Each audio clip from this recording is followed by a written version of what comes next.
Bienvenue à vous dans ce nouveau numéro de La Voix des RH, ce rendez-vous qui vous est proposé par Aiming. Je suis ravi de vous y accueillir encore une fois. Merci d'être toujours plus nombreux et nombreuses à nous suivre. Le point commun de nos invités, c'est l'humain qu'ils placent au centre et comme valeur capitale de l'entreprise. En fait, je dis point commun, mais je devrais peut-être dire, au vu de notre invité, fil conducteur. C'est Sophie Moreau-Folenfant qui préside aux destinées des ressources humaines pour RTE, le réseau de transport d'électricité. C'est le gestionnaire du réseau de transport d'électricité en France, qui est notre invitée aujourd'hui. Bonjour Sophie. Bonjour Frédéric. Merci d'être avec nous. Sophie travaille en continu et non en alternatif pour conforter le rôle de la fonction RH dans les grands enjeux de transformation. Et autour de toi, une équipe de 350 personnes avec des DRH de proximité, des DRH métiers et aussi des centres d'expertise. Je vais continuer à affiler la métaphore, si tu veux bien Sophie. Tu déploies une énergie toujours renouvelée pour accompagner sur toute la ligne les 11 000 salariés de RTE dans leur parcours professionnel. Bref, si vous voulez être vraiment au courant des secrets et des bonnes pratiques de Sophie Moreau-Folenfant, vous restez avec nous. Vous l'avez compris, en plus de l'humain, c'est le what qu'elle préfère. Sophie, je voudrais qu'on commence avec toi déjà pour que tu nous présentes RTE. Il y a un distinguo préalable à faire. Il y a deux réseaux, il y a Enedis et RTE. Oui, il y a le réseau de transport, RTE, c'est la haute et très haute tension. Et il y a les réseaux de distribution dont le plus connu est Enedis, qui eux prennent l'électricité depuis nos postes haute tension et l'amènent au point les fameuses prises de courant. Les fameuses prises de courant, voilà. C'est un point focal de la transition énergétique, RTE, et c'est une fierté pour toi et pour toutes les collaboratrices et collaborateurs de RTE. Ah ben complètement, surtout qu'aujourd'hui on se situe véritablement dans un moment de l'histoire, donc ça rajoute un élément et de fierté et d'obligation. Tu as raison, responsabilité. Exactement, de responsabilité, puisque notre réseau, à la fois, il faut l'entretenir, le maintenir, parce que c'est une infrastructure. Donc, comme toute infrastructure, elle vieillit et il faut la laisser dans un bon état. Mais il faut aussi adapter notre réseau au changement climatique. On le voit avec la canicule, ça a des impacts très forts sur notre réseau physique. Et puis, il faut le développer parce que la transition énergétique passera par en fait un changement de passer du fossile vers l'électricité. La question qui anime beaucoup de débats en fait entre le mix nucléaire et énergie renouvelable est un faux débat. C'est un faux débat parce que la vraie question, c'est se sortir de notre addiction aux fossiles, dépendance, on peut le dire. Notre dépendance aux fossiles, pour basculer sur de l'électrique. Et on a la chance en France d'avoir une électricité bon marché, très bon marché par rapport au reste de l'Europe, très décarbonée. Oui, nucléaire, tu le disais. Nucléaire. Donc, notre électricité est décarbonée et pas chère. C'est ça. Et c'est bien passer du fossile à l'électricité. Alors justement, les questions d'électrification, c'est notre quotidien. Ça fait partie des débats aujourd'hui. Ça fait partie aussi des enjeux de souveraineté, Sophie. L'idée, c'est RTE d'éclairer les politiques publiques. Complètement. C'est l'une de nos missions, éclairer les politiques publiques avec des études prospectives que nous menons, qui établissent plusieurs scénarios. Des scénarios où la transition énergétique est plus ou moins rapide. Et récemment, on a vu arriver la programmation pluriannuelle à l'énergie, avec une clause de revoyure courant 2027 d'ailleurs. Mais nous, notre rôle, c'est bien de nous conformer au pouvoir public, au gouvernement, et de décliner la programmation pluriannuelle de l'énergie. Mais pour que les décisions politiques soient prises, il faut se fonder sur des analyses que nous produisons avec tout un tas d'éléments que nous intégrons pour définir les trajectoires possibles. Alors, plus de réseaux pour faire circuler plus d'électricité, plus de courant. Il y a des chiffres en termes de schéma décennal qui sont considérables, hein, Sophie, hein. Tout à fait, tout à fait.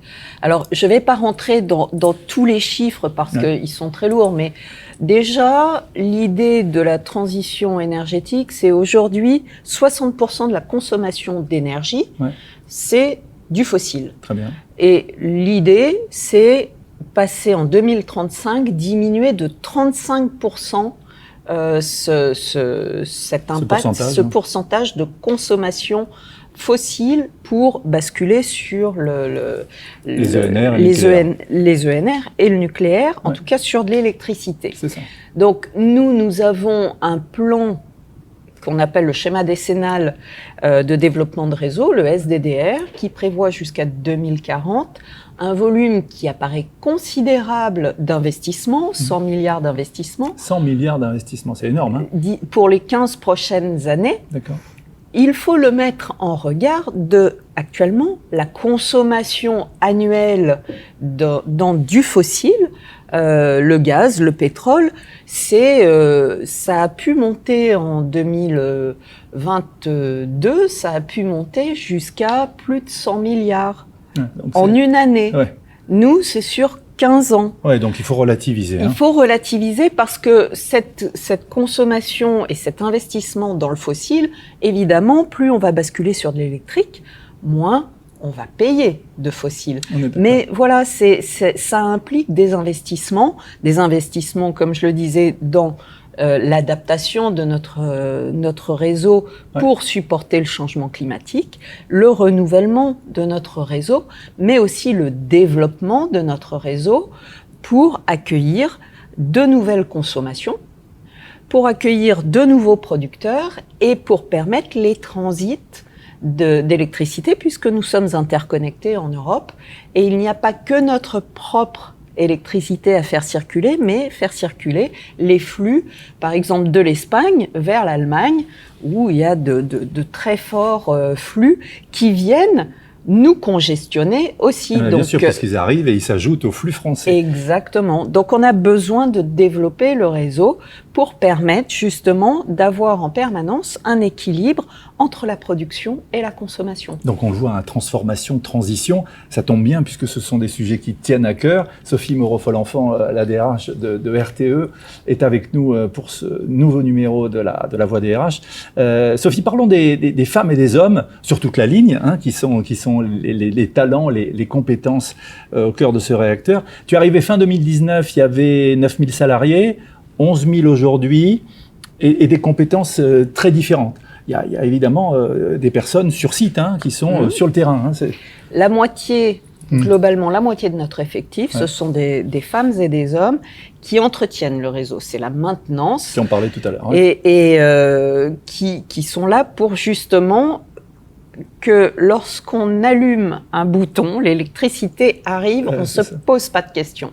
Mais derrière, c'est énormément de travail de ces femmes et ces hommes pour maintenir le réseau. Ouais, c'est la partie immergée de l'iceberg, on ne le voit pas. On appuie sur l'interrupteur, on se dit ça marche, mais derrière, il y a l'intendance, on va dire. Voilà.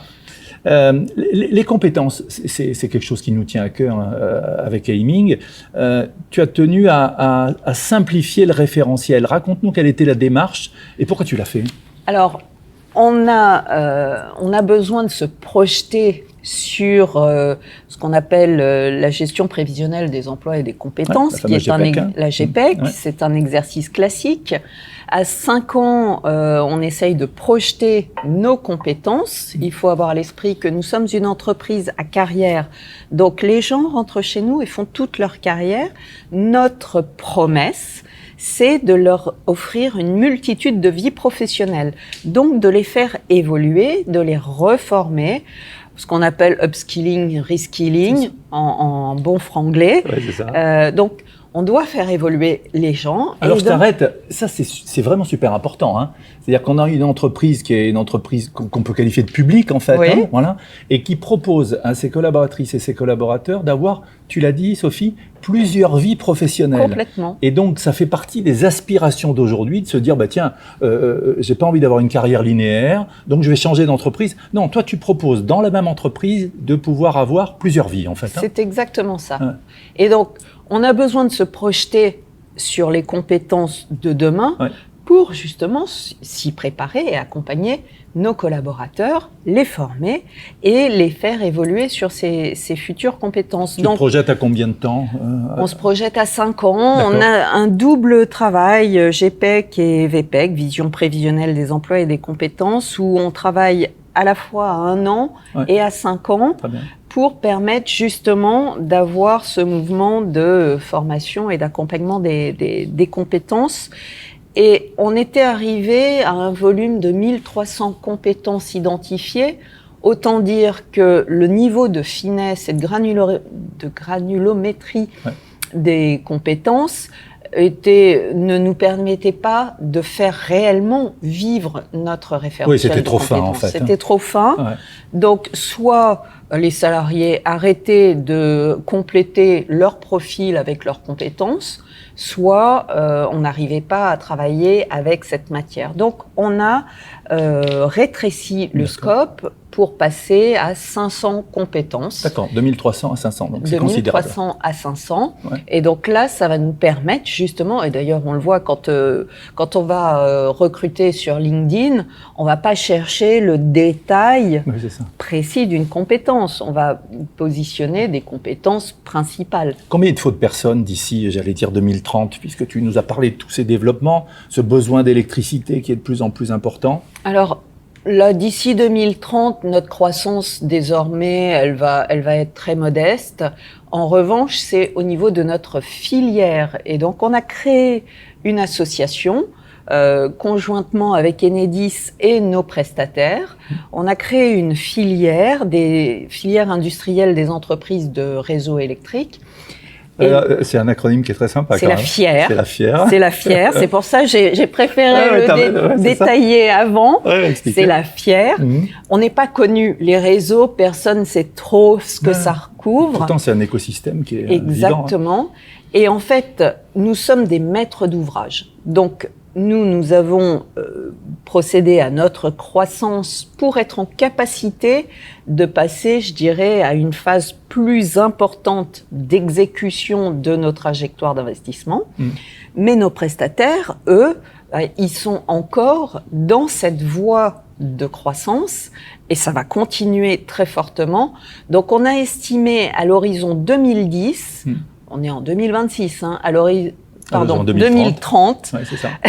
À l'horizon 2030, donc dans 4 ans, un besoin de création d'emplois à hauteur de 10 000 emplois par an. Ouais, c'est quand même significatif. Hein. Au niveau de la filière. Donc c'est très significatif. Ce sont des enjeux donc de recrutement, beaucoup pour nos prestataires, des enjeux de formation et notamment de sécurité, enjeux très forts.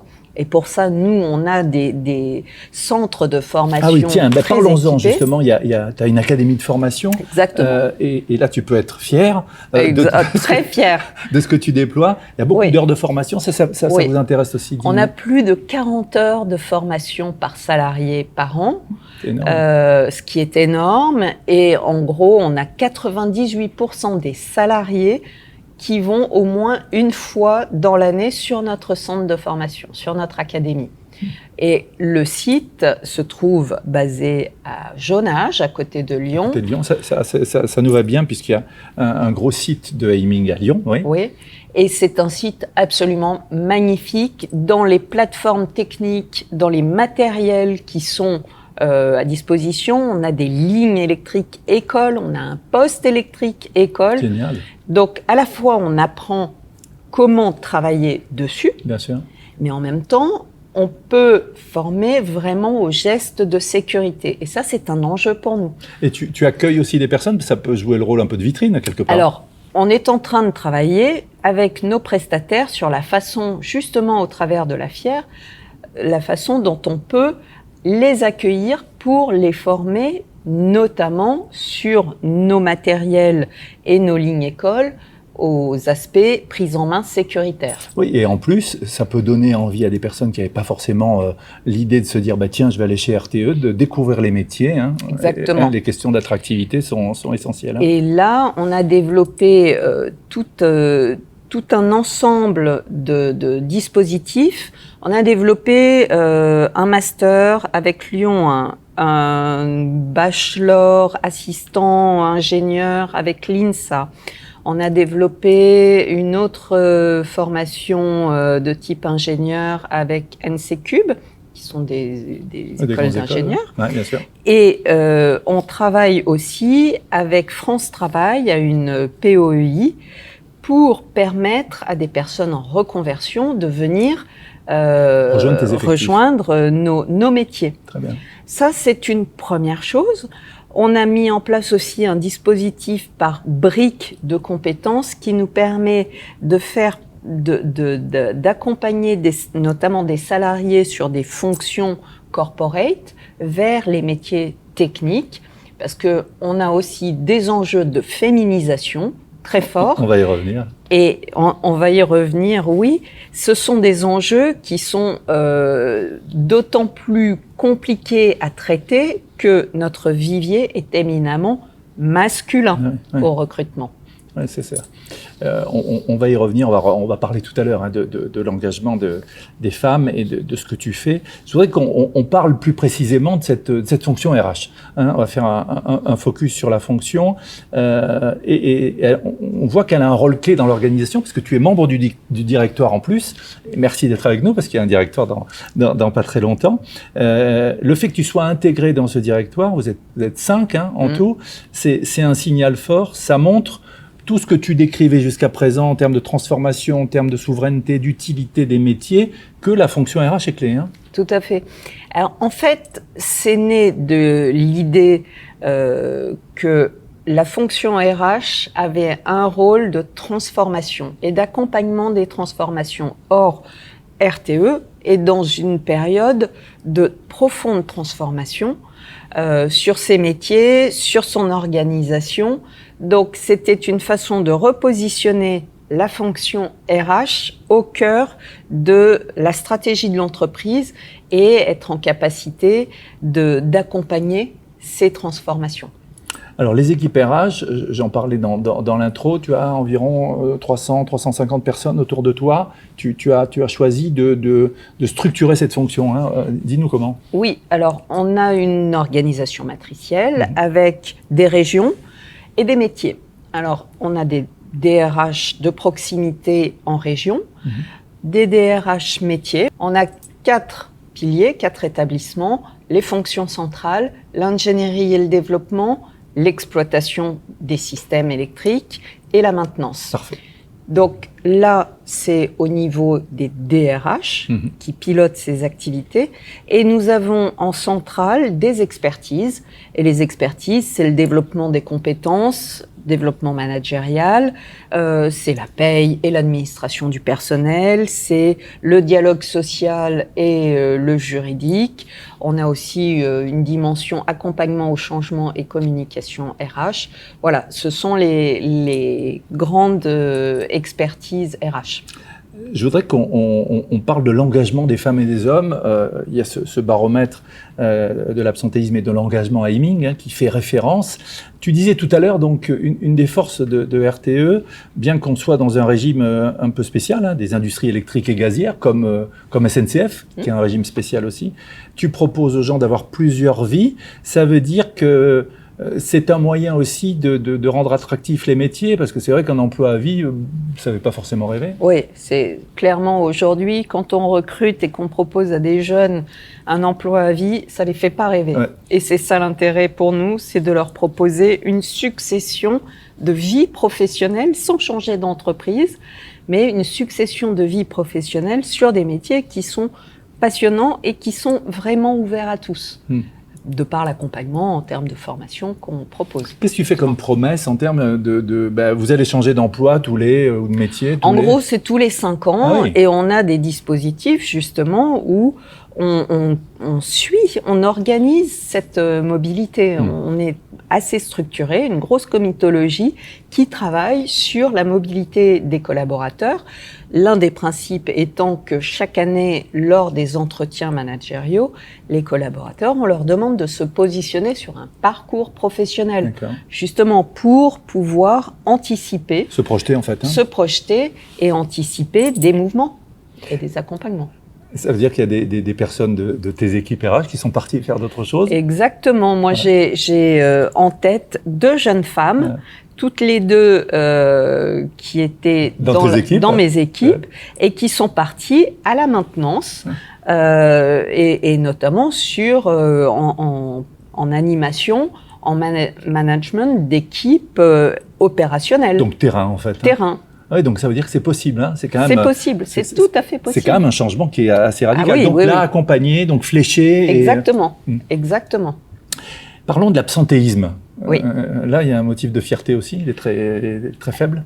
Il est à 2,3%, ce qui effectivement par rapport, quand on se compare, je vois les équipes on est très fiers. Victoria, hein, Oui.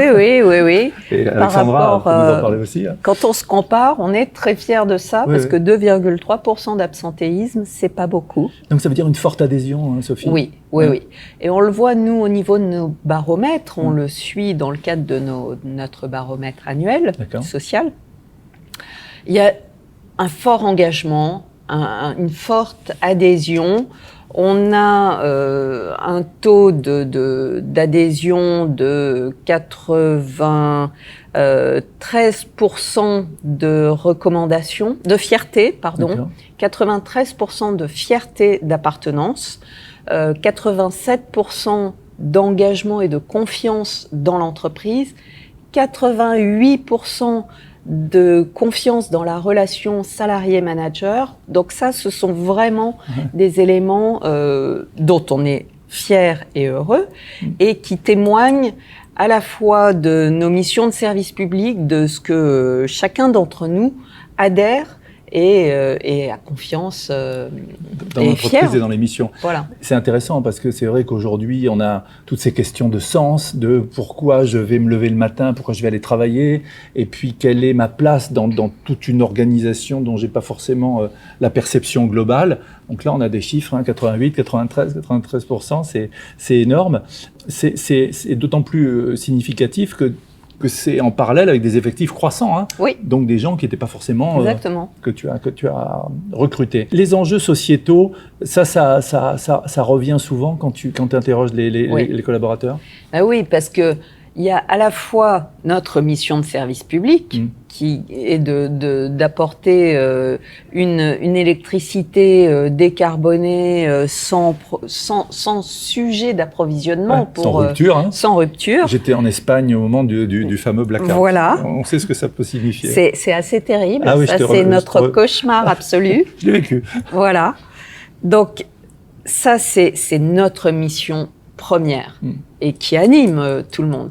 Mais aujourd'hui, la transition énergétique, c'est un motif à la fois de fierté et en plus c'est un moment de l'histoire qu'on vit. Bien sûr. C'est véritable. On est en train de créer un moment de l'histoire et ça, en termes de sens et de fierté. C'est difficile de faire mieux. On est d'accord. Et puis, c'est un facteur d'attractivité, de rétention. Complètement. Évidemment. Sophie Moreau-Folenfant est notre invitée dans La Voix des RH. Passionnant sujet que cet investissement dans les ressources humaines que fait Sophie depuis de nombreuses années. Mais justement, tiens, quel est ton rôle? Comment tu animes les équipes? Et comment, tu le disais, cette fonction RH qui accompagne la transformation, comment tu t'y prends? Des petits secrets, là. J'ai pas de recette. Moi, sans mes équipes, je ne suis rien, d'abord. Parce que c'est un travail de terrain. Je crois que je suis exigeante vis-à-vis de mes équipes. Mais je demanderai à Pierre, ton bras droit, s'il confirme. Je pense qu'il confirmera. Il a une chef qui n'est pas facile tous les jours. Mais il y a des compensations. Mais moi, ce que j'apprécie, c'est de travailler dans la transparence. On se dit les choses. Il n'y a pas de sujet qui soit porté par une notion de hiérarchie, d'autorité. Et ce qui est important pour nous, c'est l'exemplarité. À la fois l'exemplarité, la qualité du service délivré. Et voilà, moi j'aime travailler en équipe. Donc c'est un élément qui t'anime, qui m'anime. Tu parlais tout à l'heure du rapport au management, les collaboratrices et les collaborateurs satisfaits de ce rapport au manager. Il y a donc des enjeux j'allais dire pour la RH, de soutien, de ressources et puis de développement managérial. Hein, ça c'est important. Oui. En fait, on ne peut pas mobiliser notre corps social si au niveau managérial il n'y a pas c'est un peu comme le capitaine d'un bateau. C'est ça. Le capitaine d'un bateau, une fois qu'on est dans le bateau, il faut que tout le monde aille dans le même sens. Et pour que tout le monde aille dans le même sens, il faut comprendre le sens, c'est la première chose. Donner du sens, c'est la première chose. Et ensuite, c'est il y a des règles du jeu, on les applique, mais on les applique de manière intelligente et avoir cette capacité justement à faire le distinguo entre ce qui est de l'ordre du transactionnel, ça se discute, et ce qui est pour l'essentiel dans les domaines de la sécurité, ce qui est non négociable. Oui, c'est ça, ouais. Donc ensuite, il faut arriver à faire bouger. Puisque, je le disais, on est une entreprise à carrière, donc les gens qui rentrent chez nous, c'est eux qui vont y rester 40 ans. Ouais, c'est ça. Donc, il faut aider tout ce corps à s'adapter on a recruté beaucoup ces dernières années, des changements de la gestion interculturelle et dans l'interculturel, je mets les générations. Eh bien oui, l'intergénérationnel. L'intergénérationnel, il y a voilà, les plus jeunes ne sont pas forcément dans les modes de réaction que les aînés s'attendent à avoir. Je crois que tu as des dispositifs d'onboarding pour les jeunes recrutés. Exactement. Hein, tu racontes-nous. Et puis des choses aussi pour les primo-managers. Hein. Oui, alors là-dessus, dans notre accompagnement, on a de l'accompagnement managérial fort. Les primo-managers, eux aussi, sont accompagnés avec une formation assez longue où on leur apporte à la fois des outils, la compréhension de leurs outils, mais aussi des éléments sur les compétences comportementales attendues. Oui, la posture. La posture. Ouais. Et puis, pour tous les recrutés, des dispositifs de onboarding qui sont nationaux, régionaux, où on crée du réseau pour permettre à ces personnes de se rencontrer, de se connaître, de créer du lien, ouais. Et d'avoir une compréhension. L'entreprise a une très très forte complexité, différence de métiers et des complexités dans les métiers qui est difficile à appréhender. Ah oui, donc du coup, tu expliques et tu donnes à comprendre la stratégie, c'est ça ? Ça permet on donne à comprendre, on éclaire la stratégie, et en même temps, ça permet de mieux comprendre quelles sont les complexités et les contraintes au quotidien de chacun. Revenons, on l'évoquait tout à l'heure, la place des femmes. Ça bouge, mais ça bouge lentement. Oui. 25%, je crois, le taux de féminisation. On est arrivé à 25% de taux de féminisation. Alors, à ta décharge, on a des métiers qui n'étaient pas forcément destinés aux femmes à l'origine. Hein. Les métiers de la maintenance sont historiquement très masculins. Parce que on recrute dans des secteurs, des formations qui sont très très peu féminisées. Ouais. BTS électrotech, 3% de femmes dans les BTS électrotechniques. Il faut arriver à trouver. Et puis là, tu as Vincent Le Cerf du côté d'Orange qui veut chercher à recruter les mêmes personnes. Exactement. Comme invité, donc on a des politiques très fortes. On se fixe des objectifs. Par exemple, on se fixe là cette année un objectif de recrutement de 35% de femmes. Sur l'ensemble de nos recrutements cette année, 35% de femmes.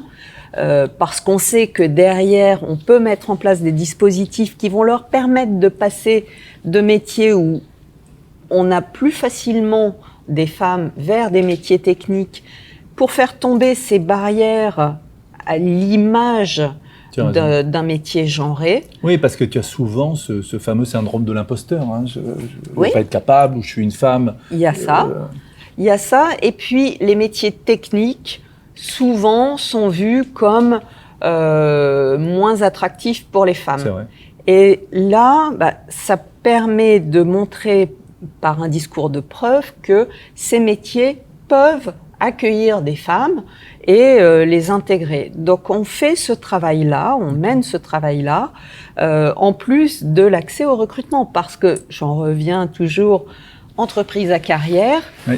On est tributaire de notre pyramide de genre et on a des personnes en poste aujourd'hui qui ont été recrutées à une époque où on ne se posait pas la question, il y avait beaucoup d'hommes et c'était très bien, c'était pas un sujet. Donc, et ces personnes-là n'ont pas démérité et elles sont toujours en activité. Donc c'est par le recrutement qu'on arrive à féminiser et à développer. Alors oui, 25% de féminisation, c'est pas beaucoup. Mais c'est déjà un gros... Ça progresse de combien On progresse de 0,5 à 0,7%. Je crois que l'année dernière, on a progressé de 0,8%. Bon, c'est déjà ça. C'est déjà ça. Et donc, pardon de ce terme un peu trivial, mais tu vas draguer du coup les jeunes filles, hein. Complètement. Là aussi, au sein de notre académie, on a réfléchi à identifier des formations qui étaient beaucoup plus féminines et qui avaient au moins 60% de taux de similarité. Ah oui, avec les métiers de avec RTE. Les métiers, les formations où on recrute traditionnellement. Ouais. Ce qui nous permet d'aller essayer de les draguer et leur apporter quelques briques complémentaires de compétences pour pouvoir les faire venir, Venez chez nous, on va s'occuper de vous. Exactement. Donc ça veut dire quoi? Ça veut dire qu'il y a des parcours de formation. Moi, je suis femme et je veux venir. Nos parcours de formation, ce que je te disais tout à l'heure, on investit annuellement 6% de notre masse salariale dans la formation, là où l'obligation, c'est 1%. Donc, significatif. Et c'est très significatif. Donc, on a de très, très gros parcours de formation et c'est justement les leviers qu'on active pour permettre à la fois de faire évoluer les compétences et à la fois d'intégrer des personnes qui sont en reconversion ou qui viennent de formations ou de métiers différents. Oui, et puis c'est des enjeux aussi de justice sociale aussi quelque part. Complètement, complètement. Non, il y a pas de sujet là-dessus. La féminisation, c'est une question de justice sociale. Et derrière, il y a aussi une question de diversité, de points de vue, d'opinion, et c'est important. Ça génère de la performance, parce que si on a des profils monolithiques, des clones, les clones penseront tous la même chose. Or, on a besoin d'avoir une diversité de vues, et donc on diversifie dans les formations sur lesquelles on recrute. On s'est employé, par exemple, sur les Bac+5, à avoir une parité entre écoles d'ingénieurs et universitaires. Parce que c'est pas les mêmes façons de penser. Tu as raison. Et nous, historiquement, on recrutait des ingénieurs. Oui, bien sûr. Donc là, on a diversifié. C'est des équilibres qu'on essaye de faire changer. Faire bouger, ouais.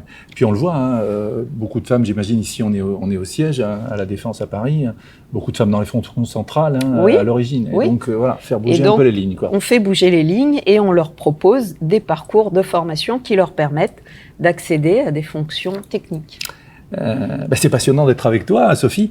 Qu'est-ce qu'on peut dire peut-être pour terminer nos échanges des enjeux globaux que tu vois pour la fonction RH? Tu parlais tout à l'heure, et ça c'est important et ça vous occupe, vous qui nous suivez, de cet accompagnement des transformations. Hein. Oui, c'est le rôle central pour moi et c'est vraiment le sens de la fonction RH, c'est accompagner. La société, elle évolue à une vitesse de plus en plus accélérée. On le voit avec les moyens de communication qui sont de plus en plus rapides. Donc, nos organisations, elles, doivent évoluer, suivre le mouvement, anticiper. Nous, on est dans l'anticipation du mouvement. Hein. Donc, ces transformations, il faut qu'on soit vraiment au cœur de leur anticipation pour les accompagner. Et ça, c'est le rôle fondamental de la DRH. Oui, donc les transformations et puis accompagner aussi le corps social, hein, parce que tu le dis, hein, accompagner la performance, les transformations, donc c'est ce côté business partner. Hein, en fait. Complètement. La fonction RH, elle se positionne à plusieurs niveaux. Il y a l'aspect transformationnel, il y a un aspect stratégique, savoir où on va et permettre à chacun de décliner le sens où l'on va. Et ça, pour moi, la fonction RH, elle a ce rôle-là avec tout le management, mais c'est son rôle aussi. Et puis, être toujours un business partner parce qu'on doit répondre aux besoins opérationnels de nos collègues. Voilà. C'est aussi pour ça que tu es au directoire. Oui. Toi, ton regard peut-être sur cette entreprise, pas comme les autres, hein, au vu de ton parcours. C'est une entreprise absolument magnifique. Moi, j'ai découvert RTE parce qu'on n'est pas grand public. C'est une entreprise absolument magnifique avec une somme de compétences, d'intelligence incroyable. Et en même temps, c'est un gros paquebot qui est un monopole, donc qui se vit comme une unité un peu repliée sur elle-même.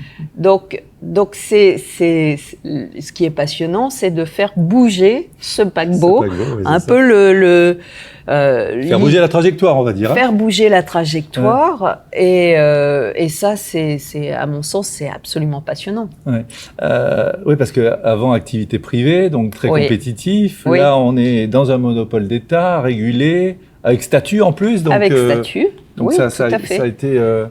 Et le statut, tout le monde y est très attaché, mais il ne doit pas être sclérosant. Il doit nous permettre d'avancer. Et le statut, c'est quelque chose où, chez nous, tout le monde y est très attaché. Mais il doit évoluer lui aussi. Tu disais tout à l'heure que c'est une fierté pour les femmes et les hommes de RTE, comme pour toi, d'être au cœur des enjeux sociétaux, des enjeux de transition énergétique, des enjeux d'électricité, on le voit de plus en plus. Il y a aussi cette fierté, je sais que tu es dans l'humilité, d'être membre du directoire. J'y reviens parce que c'est pas tous les DRH qui y sont. Ça, je reconnais que c'est tout à fait singulier, parce que le directoire, c'est pas un COMEX. Un directoire, c'est un organe social. C'est l'équivalent d'un PDG dans des sociétés anonymes à conseil d'administration. Nous, on est une société anonyme à directoire et conseil de surveillance. Donc, c'est vraiment représenter l'entreprise, être au cœur des décisions stratégiques de l'entreprise. Et c'est un signal fort de positionner une DRH en l'occurrence, ouais. dans cette fonction de directoire. Et oui, c'est tout à fait singulier et ça oblige aussi, je reconnais, c'est le poids de la responsabilité là. Le poids de la responsabilité. Dernier peut-être message que tu voudrais adresser aux DRH et aux femmes et aux hommes de la fonction RH qui nous suivent. Tu dis toujours qu'il faut être curieux. Oui, moi, il n'y a rien qui me navre que l'idée d'être dans un schéma reproductif et reproductible. Pour moi, oui, il faut être curieux, s'intéresser à tout, être ouvert sur le monde, être ouvert sur l'activité de ses collègues, et ça porte. Ça porte et ça permet de sortir, d'élargir les œillères, en fait. Voilà, d'ouvrir les horizons et les chakras, comme on dit. Exactement. Alors, j'ai une dernière petite question. On est dans l'électricité. On voit que tu es très apaisé et pas sous tension, même si dans le réseau, il faut être sous tension. En termes de musique, évidemment, je parlais tout à l'heure de courant continu ou courant alternatif. Tu es plus AC/DC ou plus Electric Light Orchestra? Alors, je devrais dire AC/DC, et même s'il y a des choses que j'aime beaucoup, mais personnellement, c'est plutôt Electric Light Orchestra. Bon, voilà, alors je vous conseille Last Train to London, par exemple. Sophie Moreau-Folenfant était notre invitée. Merci Sophie, merci à toi. Merci Frédéric. C'est un plaisir d'avoir échangé avec toi. Merci beaucoup. Et merci de nous avoir accueillis. Merci à toutes les équipes Aiming emmenées par ma chère Victoria Tempez. Et puis merci aux équipes des Années Folles. On était avec Sophie Moreau-Folenfant. Prochain invité, ce sera à la rentrée. Je ne vous en dis pas plus. Merci de nous avoir suivis.